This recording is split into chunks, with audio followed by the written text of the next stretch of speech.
Vezess be napi rutinként a talp átmozgatását talpmasszázsal vagy alacsony intenzitással végzett mobilizáló talptornával.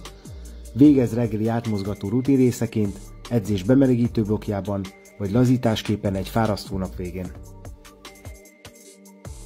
A videó látható feladatokat oldalanként és gyakorlatonként 40-40 másodpercig végezz.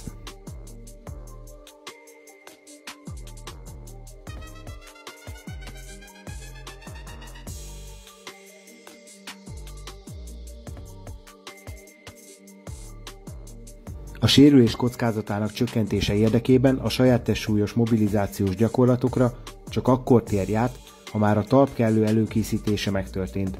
Ezeknél a gyakorlatoknál válaszd meg a számodra megfelelő nehézséget. Lassan, kontrolláltan végezd a gyakorlatokat, ne rugózz!